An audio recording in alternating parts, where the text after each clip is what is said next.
Well, when you think Halloween, you've got to think, yes, costumes, but also Salem, Massachusetts. Now, within that community is, of course, the Peabody Essex Museum, a fascinating and enlightening spot, which will capture your imagination. Now, just in time for the season, they are featuring an exhibit entitled It's Alive, classic horror and sci-fi from the Kirk Hammett collection, featuring spectacular horror-themed artwork from the Metallica guitarist's personal collection. Now, as you know, being the massive Metallica fan that I am, naturally, I had to check it out.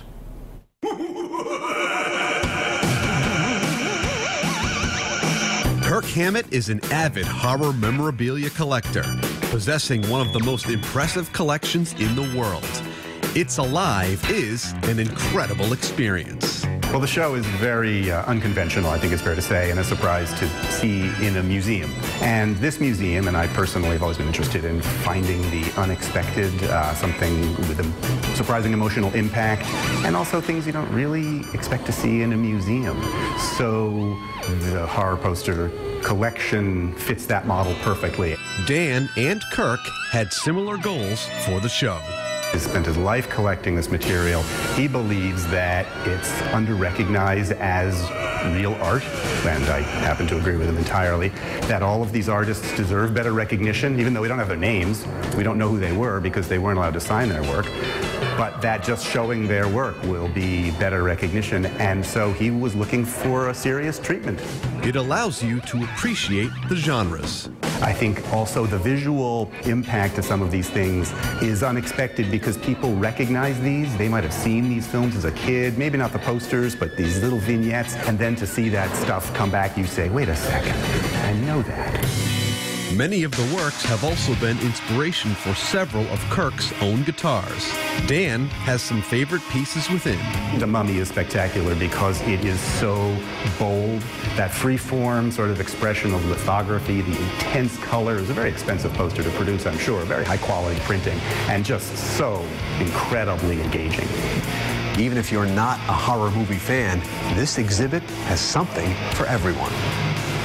I think there is largely sort of the unexpected connection. There are people who come into the museum to see something else, wander into this show thinking, oh, it's not for me, and then come out totally convinced that, boy, they saw something wonderful.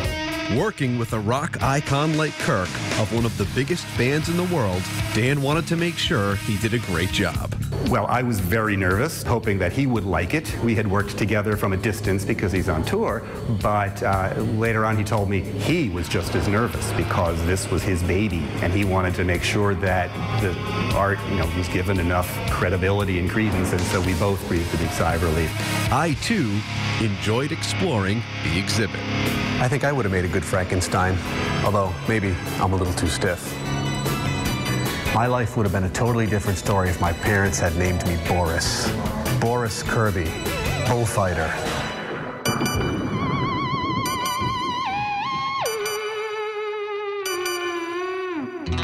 The inspiration for this piece is what I look like every day before I put makeup on for the road show. The resemblance, uncanny.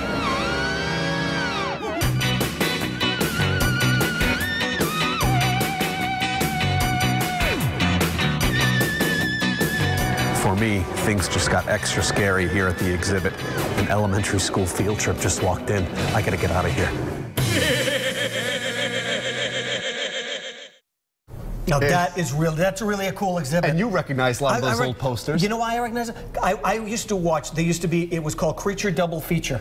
Yes. With Dana Hersey on the Movie Loft on Channel 38 out of Boston when there were only a couple of TV stations. WSBK. And they would have Creature Double Feature, and those are the movies they used to play. And I'm not even a big horror movie fan, but certainly I could appreciate not only the collection, but just the amazing attention to detail within some of that classic artwork. Yeah. Well, this exhibition explores, of course, the interplay of creativity, emotion, and popular culture through 135 works from, of course, 20th century cinema. Now, a big thank you to everyone at the Peabody Essex Museum for their support.